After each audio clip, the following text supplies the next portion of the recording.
गांजा वाहतूक करत असलेल्या वाहनावर बेळगाव उद्यमबाग पोलिसांनी धाड टाकून 23 किलो 840 ग्राम गांजा जप्त केला असून तिघा आरोपींना अटक करण्यात आली आहे, अशी माहिती शहर पोलीस आयुक्त भूषण बोरसे यांनी दिली। ते बेळगावमध्ये पत्रकार परिषदेत बोलत होते। अटक करण्यात आलेले आरोपी म्हणजे बेळगाव तालुक्यातील मच्छे गावातील जयनगरचे रहिवासी आकाश दिलीप दोडमणी, निखिल गोपाळ सोमजीचे आणि वीरेश चंद्रय्या हिरेमठ हे आहेत। उद्यमबाग पोलीस ठाण्याचे पीआय डी.के. पाटील आणि पीएसआय किरण होनकट्टी यांच्या नेतृत्वाखाली ही कारवाई करण्यात आली। ನಮ್ಮದು ಫೈಟ್ ಅಗೇನ್ಸ್ಟ್ ಡ್ರಗ್ಸ್ ಈ ದಿಕ್ಕಿನಲ್ಲಿ ಒಂದು ಒಳ್ಳೆ ಕೆಲಸ ನಮ್ಮ ಉದ್ಯಮಬಾಗ್ ಪೊಲೀಸ್ ಸ್ಟೇಷನ್ದು ತಂಡ ಮಾಡಿದ್ದಾರೆ। ಮೊನ್ನೆ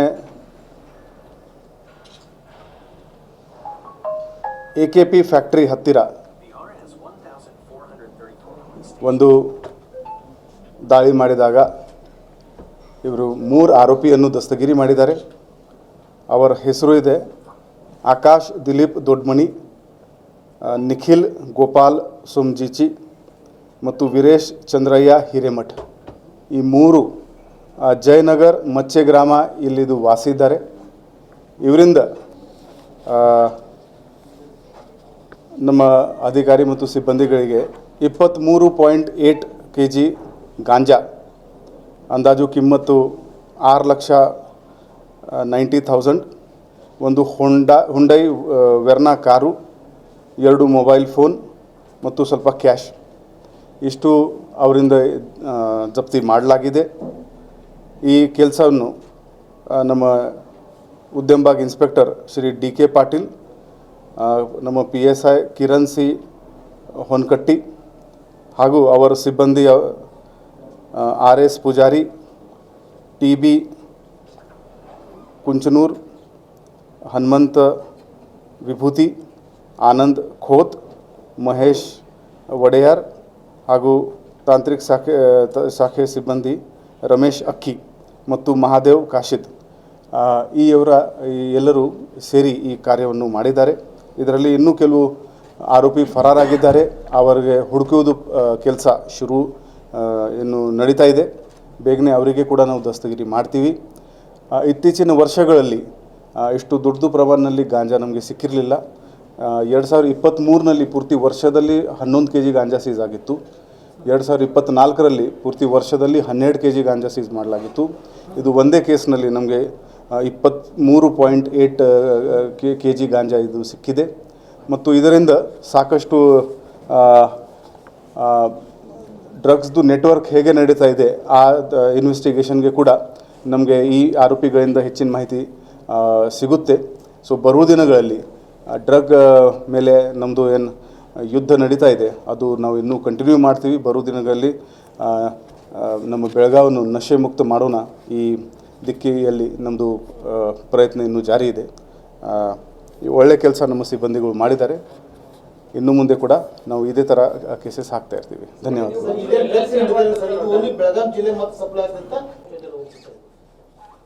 ಇದು ಈಗ ಮೊನ್ನೆ ತಾನೇದು ಅರೆಸ್ಟ್ ಆಗಿದ್ದಾರೆ। ಈಗ ಇನ್ವೆಸ್ಟಿಗೇಷನ್ ಮಾಡ್ತಾ ಇದ್ದೀವಿ। ಅವರಿಂದ ಏನೇನು ಡೇಟಾ ಸಿಕ್ಕಿದೆ ಅದು ನಾವು ಅನಲೈಸ್ ಮಾಡ್ತೀವಿ।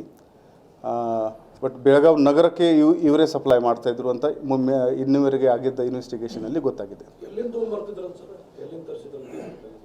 ಇದು ಬಹುಶಃ ಮಹಾರಾಷ್ಟ್ರದಿಂದ ಬರ್ತಾ ಇದೆ, ಅದು ಕೂಡ ನಾವು ತನಿಖೆ ಮಾಡ್ತಾ ಇದ್ದೀವಿ। ಪ್ರಿಲಿಮಿನರಿ ಇನ್ವೆಸ್ಟಿಗೇಷನಲ್ಲಿ ಮಹಾರಾಷ್ಟ್ರ ಕನೆಕ್ಷನ್ ಕಂಡು ಬರ್ತಾ ಇದೆ। ಮುಂದಿನ ತನಿಖೆ ನಮ್ಮದು ಜಾರಿ ಇದೆ।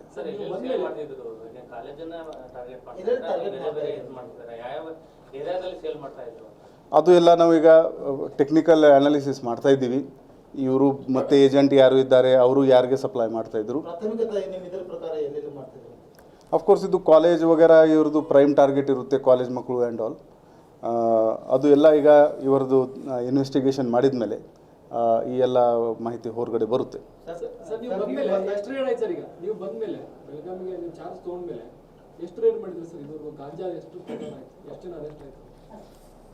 ಅದು ಮೊನ್ನೆ ನಾವು ಕೊಟ್ಟಿದ್ದ ಪ್ರಕಾರ 20 ಕೇಸಸ್ನಲ್ಲಿ ಸೇಲ್ ಯಾರು ಮಾಡ್ತಾರೆ ಈಗ ಇದು ಸೇರಿಕೊಂಡು 21 ಆಗುತ್ತೆ ಮತ್ತು 45 ಜನರಿಗೆ ನಾವು ದಸ್ತಗಿರಿ ಮಾಡಿದ್ದೀವಿ। ಕನ್ಸಂಪ್ಷನ್ದು ಕೂಡ ಸುಮಾರು 25 ಜನರಿಗೆ ನಾವು 25 ಜನರ ಮೇಲೆ ಕ್ರಮ ತಗೊಂಡಿದ್ದೀವಿ। ಮತ್ತು ಇದನ್ನು ಸೇರಿಕೊಂಡು ನಮ್ಮದು 40 kg ಮೇಲ್ಗಡೆ ಇದು ಈ ವರ್ಷದ ರಿಕವರಿ ಆಗುತ್ತೆ. ಬರೋ ದಿನಗಳಲ್ಲಿ ಕೂಡ ನಮಗೆ ಆಸೆ ಇದೆ, ನಮ್ಮ ಅಧಿಕಾರಿಗಳು ಒಳ್ಳೆ ಕೆಲಸ ಮಾಡ್ತಾರೆ ಮತ್ತು ಹೆಚ್ಚಿನ ಪ್ರಮಾಣದಲ್ಲಿ ನಾವು ಇದು ಸೀಸ್ ಮಾಡ್ತೀವಿ. ಮತ್ತು ಸಪ್ಲೈ, ಡಿಮ್ಯಾಂಡ್ ಮತ್ತು ಸಪ್ಲೈ ಎರಡೂ ದಿಕ್ಕಿಯಲ್ಲಿ ನಾವು ಪ್ರಯತ್ನ ಮಾಡ್ತಾ ಇದ್ದೀವಿ. ಸಪ್ಲೈ ಕೂಡ ಕಡಿಮೆ ಆಗಬೇಕು ಮತ್ತು ಇದು ಡಿಮ್ಯಾಂಡ್ ಕೂಡ ಕಡಿಮೆ ಆಗಬೇಕು. ಅವೇರ್ನೆಸ್ ಪ್ರೋಗ್ರಾಮ್ ಶಾಲಾ ಸ್ಕೂಲ್ ಕಾಲೇಜಲ್ಲಿ ಕೂಡ ನಾವು ಡ್ರಗ್ ಅಬ್ಯೂಸ್ ಪ್ರಿವೆನ್ಷನ್ ಡೇನಲ್ಲಿ ಮಾಡಿದ್ದೀವಿ. ಬರೋ ದಿನಗಳಲ್ಲಿ ನಮ್ಮ ಸಿಬ್ಬಂದಿಗಳು ಕಾಲೇಜ್ ಪ್ರಿನ್ಸಿಪಾಲ್ ಜೊತೆಗೆ ಭೇಟಿ ಮಾಡ್ತಾರೆ. ಅವರಿಗೆ ನಾವು ಆ್ಯಂಟಿ ಡ್ರಗ್ ಕಮಿಟಿ ಮಾಡಲು ಏನು ಕೋರಿಕೆ ಮಾಡಿದ್ದೀವಿ, ಅದರದ್ದು ಇಂಪ್ಲಿಮೆಂಟೇಷನ್ ಆಗಿಲ್ಲ ಅದು ನೋಡ್ತೀವಿ. ಅವರಿಂದ ಹೆಚ್ಚಾಗಿ ಮಾಹಿತಿ ತಗೊಳ್ತೀವಿ. ತಾಯಿ ತಂದೆ ಯಾರು ಇದ್ದಾರೆ ಅವರಿಗೆ ನಾವು ಹೇಳೋಕ್ಕೆ, ತಾಯಿ ತಂದೆ ಆಗಲಿ ಟೀಚರ್ಸ್ ಆಗಲಿ ಅವರಿಗೆ ಹೇಳೋಕ್ಕೆ ಇಷ್ಟಪಡ್ತೀವಿ. ಇದು ನೀವು ಮಕ್ಕಳನ್ನು ವಾಚ್ನಲ್ಲಿ ಇಟ್ಕೊಳ್ಳಿ. ಸಿಮ್ಟಮ್ಸ್ ಇರುತ್ತೆ, ಬಹಳ ಅದೊಂದು ಕಾಂಪ್ಲಿಕೇಟೆಡ್ ಇಲ್ಲ. ಅವನು ಐಸೋಲೇಟೆಡ್ ಇರ್ತಾನೆ, ಅವನದು ಆರೋಗ್ಯ ಸರಿ ಇಲ್ಲ, ಅವನು ಓದ್ತಾ ಇದ್ದರೆ ಮಾರ್ಕ್ಸ್ನಲ್ಲಿ ಸಡನ್ಲಿ ಅವನಿಗೆ ಮುಂಚೆ 70% ಸಿಗ್ತಾಯಿತ್ತು, ಈಗ ಸಡನ್ಲಿ 40%ಗೆ ಅವನು ರಿಸಲ್ಟ್ ಬರ್ತಾಯಿದೆ.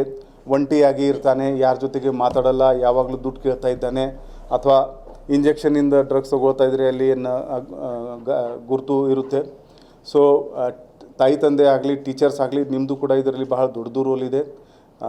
ಮತ್ತು ನೀವು ಆನಂದೆಯಾಗಿ ಕೂಡ ನಮಗೆ ಮಾಹಿತಿ ನೀಡಬೇಕಾದ್ರೆ ನಮ್ಮ belagavipolice.karnataka.gov.in ವೆಬ್ಸೈಟ್ನಲ್ಲಿ ನಾವು ಒಂದು ಹೊಸ ಫೀಚರ್ ಆ್ಯಡ್ ಮಾಡಿದ್ದೀವಿ. ಅದರ ಹೆಸರು ಇದೆ ನನ್ನ ಬೆಳಗಾವಿಗಾಗಿ ನನ್ನ ಸಲಹೆ. ಅಲ್ಲಿ ನೀವು ಹೆಸರು ಇಷ್ಟ ಇದ್ದರೆ ಕೊಡಿ, ಕೊಟ್ಟಿಲ್ಲ ಅಂದರೆ ಕೂಡ ನಡೆಯುತ್ತೆ. ಅಲ್ಲಿ ನೀವು ಏನು ಮಾಹಿತಿ ಕೊಡಬೇಕು ಅದು ನಮಗೆ ಸಿಗುತ್ತೆ, ನೇರವಾಗಿ ಒಂದು ನನಗೆ PDF ಫಾರ್ಮ್ಯಾಟ್ನಲ್ಲಿ ಬರುತ್ತೆ. ಆದ್ದರಿಂದ ನೀವು ನಿಮ್ಮ ಸುತ್ತಮುತ್ತಲಿನ ಏರಿಯಾನಲ್ಲಿ ಇದ್ರ ಗಾಂಜಾದು ಏನು ತೊಂದರೆ ಇದ್ದರೆ ನಮಗೆ ಖಂಡಿತವಾಗಿ ಮಾಹಿತಿ ನೀಡಿ, ನಾವು ಅದರ ಮೇಲೆ ಕ್ರಮ ತಗೊಳ್ತೀವಿ.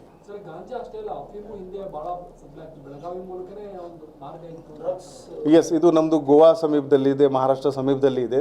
It may be a transit route, ಇದು may be consumption route also. But ಇದು ನಾವು ಎಲ್ಲ ಡೈರೆಕ್ಷನಲ್ಲಿ ತನಿಖೆ ಮಾಡ್ತಾಯಿದ್ದೀವಿ. ಇನ್ನೂವರೆಗೆ ಯಾರ್ಯಾರಿಗೆ ನಾವು ದಸ್ತಗಿರಿ ಮಾಡಿದ್ದೀವಿ ಅವರದು ಹೇಳಿಕೆ ಆಗಲಿ, ಅವರದು ಟೆಕ್ನಿಕಲ್ ಇಂಟೆಲಿಜೆನ್ಸ್ ಆಗಲಿ ಆ ದಿಕ್ಕಿಯಲ್ಲಿ ಪ್ರಯತ್ನ ನಡೀತಾ ಇದೆ. It will be too premature to talk ನಾವು. ಅದರ ಮೇಲೆ ಕ್ರಮ ತಗೊಂಡಿದ ಮೇಲೆ ನಿಮ್ಮ ಜೊತೆಗೆ ಮಾತಾಡ್ತೀವಿ.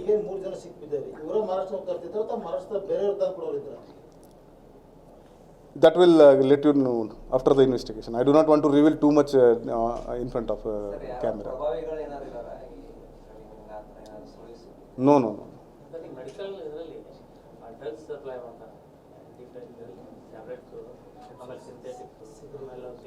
ಹಾಂ, ಮೊನ್ನೆ ಒಂದು ಫಾರ್ಮಸಿ ಅಂಗಡಿಯವರು ಟಾಸೆಕ್ಸ್ ಅಂತ ಏನಿದೆ, ಕೋರೆಕ್ಸ್ ಥರ ಸಿರಪ್ ಟಾಸೆಕ್ಸ್ ಅದು ತಗೋತಾರೆ ಅಂತ ನಮ್ಮ ಸಿಬ್ಬಂದಿಗೆ ಮಾಹಿತಿ ಬಂತು. ಬಟ್ ರೂಲ್ ಪ್ರಕಾರ ನಮಗೆ ಅಲ್ಲಿ ರೇಡ್ ಮಾಡೋಕ್ಕೆ ಆಗಲ್ಲ. ನಾವು ಆ ಡ್ರಗ್ ಕಂಟ್ರೋಲರ್ ಯಾರಿದ್ದಾರೆ ಅವರಿಗೆ ಇನ್ಫಾರ್ಮೇಷನ್ ಮಾಡಿದ್ದೀವಿ, ಅವರು ಆ ಅಂಗಡಿ ಮೇಲೆ ಕ್ರಮ ತಗೊಂಡಿದ್ದಾರೆ. ಸೊ ಆ ದಿಕ್ಕಿನಲ್ಲಿ ಕೂಡ ನಾವು ಪ್ರಯತ್ನ ಮಾಡ್ತಾಯಿದ್ದೀವಿ. ಈ ಆ್ಯಂಟಿ ಡ್ರಗ್ ಪ್ರಿವೆನ್ಷನ್ ಡೇನಲ್ಲಿ ನಾವು ಎಲ್ಲ ಫಾರ್ಮಸಿಸ್ಟ್ ಯಾರಿದ್ದಾರೆ ನಮ್ಮ ನಗರದಲ್ಲಿ ಅವರ ಜೊತೆಗೆ ಮೀಟಿಂಗ್ ಮಾಡಿದ್ದೀವಿ. ಪ್ರಿಸ್ಕ್ರೈಬ್ ಡ್ರಗ್ಸ್ ಏನೇನಿದೆ ಅದು ನಾವು ಮಾಡಿದ್ದೀವಿ. ಅದರಲ್ಲಿ ಅವರು ಏನು ಭಾಳ ಮುಖ್ಯ ಪಾಯಿಂಟ್ ಹೇಳಿದರು ಅಂದರೆ, ಈ ಆನ್ಲೈನ್ ಫಾರ್ಮಾ ಏನಿದೆ ಅಲ್ಲಿ ಬರೀ ಅವರು ಪ್ರಿಸ್ಕ್ರಿಪ್ಷನ್ ಅಪ್ಲೋಡ್ ಮಾಡೋಕ್ಕೆ ಹೇಳ್ತಾರೆ. ಈ ಕಾಲದಲ್ಲಿ ಫೋಟೋಶಾಪ್ ಎಲ್ಲರಿಗೆ ಗೊತ್ತು. So that is very dangerous. So ಆ ಪತ್ರ ಕೂಡ ನಾವು ಸಂಬಂಧಪಟ್ಟ ಅಧಿಕಾರಿಗಳಿಗೆ ಬರೆದಿದ್ದೀವಿ. ಈ ಆನ್ಲೈನ್ ಫಾರ್ಮಾಗೆ ಜೂರಿಸ್ಡಿಕ್ಷನ್ ಇಲ್ಲ, ಅವರು ಇಲ್ಲಿ ಪ್ರಿಸ್ಕ್ರೈಬ್ಡ್ ಡ್ರಗ್ ಸಪ್ಲೈ ಮಾಡಬಾರ್ದು ಅಂತ. ಸೊ ಆ ದಿಕ್ಕಿನಲ್ಲಿ ಕೂಡ ನಾವು ಪ್ರಯತ್ನ ಮಾಡ್ತಾಯಿದ್ದೀವಿ. ಈ ಗಾಂಜಾ ಮೌಲ್ಯ 6,90,000, 23.84 kg. ಮತ್ತು ಏನು ಮಾಡ್ತಾರೆ ಇವರು, ವ್ಯಾಲ್ಯೂ ಅಡಿಷನ್ ಮಾಡ್ತಾರೆ, ಅದರದ್ದು ಒಂದು ರೋಲ್ ಮಾಡಿಕೊಂಡು ಮಾರಾಟ ಮಾಡ್ಬೋದು. ಅದು ಸೇಲ್ ಮಾಡುವಾಗ ಇನ್ನೂ ಹೆಚ್ಚಿನ ಪ್ರೈಸ್ನಲ್ಲಿ ಮಾರಾಟ ಮಾಡ್ತಾರೆ.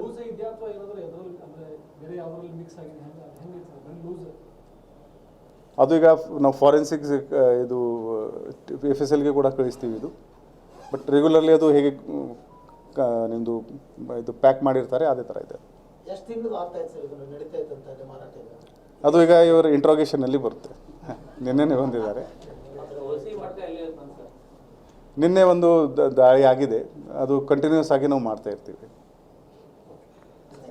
धन्यवाद. या दरम्यान 6 लाख रुपये किमतीचा 23 किलो 840 ग्रॅम गांजा आणि एकूण 10 लाख रुपये किमतीचा मुद्देमाल जप्त करण्यात आलाय. त्यासोबतच गांजासह एक हुंडाय वर्णाकार आणि 2 मोबाईल फोन यांचाही समावेश आहे. अलीकडच्या काळातील ही एक मोठी कारवाई ठरली आहे असेही त्यांनी सांगितले. विनोद कोलकार, KMM मराठी, बेळगाव.